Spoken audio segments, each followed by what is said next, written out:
This thin arc of light is Earth. Every person you have ever known, every ocean, every mountain, every city, lives somewhere on that fragile sliver, 252,000 miles from the camera. In April 2026, 4 astronauts prepared to fly farther from Earth than any human in more than 50 years. Their mission? Artemis II. Their destination? The Moon. No human had traveled beyond low Earth orbit since 1972. For more than 50 years, the Moon had been a memory, a place we used to go. That was about to change. 5 days before launch, the crew arrived at Kennedy Space Center. They stepped off the plane into Florida heat and into history. Commander Reid Wiseman, pilot Victor Glover, both Navy test pilots, both veterans of the International Space Station. Neither had ever been this far from home. And mission specialist Christina Koch, who once held the record for the longest single spaceflight by a woman, and Jeremy Hansen, the first Canadian ever selected for a mission beyond Earth orbit. Months of training condensed into a single morning. The suits went on one final time. After this, there was no turning back. Along Florida's coast, hundreds of thousands gathered. Engineers, families, school children, retirees who remembered Apollo, all watching the same point on the horizon. In Houston, lead flight director Jeff Radigan sat at his console. Every system, every valve, every trajectory, monitored by a team of hundreds. The final countdown began. At 6:35 p.m. Eastern, 8.8 million pounds of thrust shook the ground for miles. The Space Launch System rose on a column of fire, and 4 people left the planet. Within 2 minutes, blue sky faded to black. The solid rocket boosters separated and fell away. Orion was on its own, pointed at the Moon. Behind them, a vapor trail hung in the Florida twilight, the last visible sign that something extraordinary had just left the Earth. Orion turned its camera on itself, a spacecraft alone in the void, with the blue curve of Earth still filling the background, still close, still home. Over the next 4 days, Earth shrank, from a world to a disk, from a disk to a marble. The crew watched their planet fade into the dark, backlit by the only star for millions of miles, 250,000 miles from home.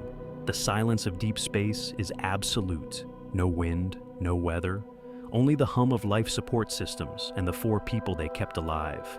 Inside the capsule, life found a rhythm, sleep shifts beneath the instrument panels, meals floating in midair, and always the windows, offering a view no one on Earth could share. This was not just a test flight. Artemis II carried experiments in radiation, biology, and lunar geology. In Houston, the first dedicated science console in mission control history tracked every result in real time. On flight day 6, the Moon filled Orion's windows, not the pale disk visible from a backyard, a world of shadow and crater and silence, growing larger with every passing hour. The crew pressed against the glass, cameras in hand, trying to capture what their eyes could barely believe. The surface stretched below them, close enough it seemed to touch.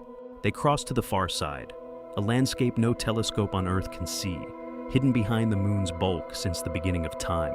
Craters 4 billion years old, untouched and unnamed.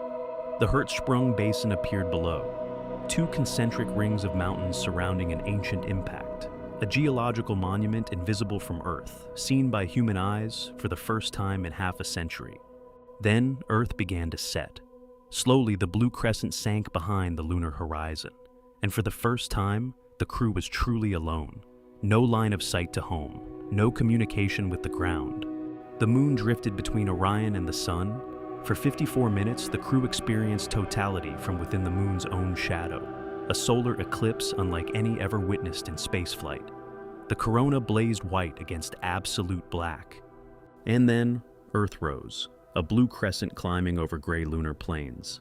In 1968, this view changed how humanity saw itself. Now, for the first time in more than 50 years, human eyes witnessed it again. Before turning for home, the crew pointed their camera at the universe itself. Stars beyond counting, each one a sun, most with worlds of their own. The scale of what surrounds us, captured in a single frame. They gathered for a portrait. 4 people who had seen what no one alive had seen before. Changed, not by the distance they traveled, but by the perspective it gave them. After 10 days and 250,000 miles, Orion turned for home. Earth grew from a point of light back into a world, blue and bright and waiting. On the way back, they spoke with the crew of the International Space Station, two outposts of humanity connected across the void, a reminder that we are no longer a species with just one foothold in space. Artemis II did not land on the moon. That comes next. But these four proved we can still reach beyond ourselves. The moon is no longer a memory. It is a destination again. Tell us in the comments what you think comes next.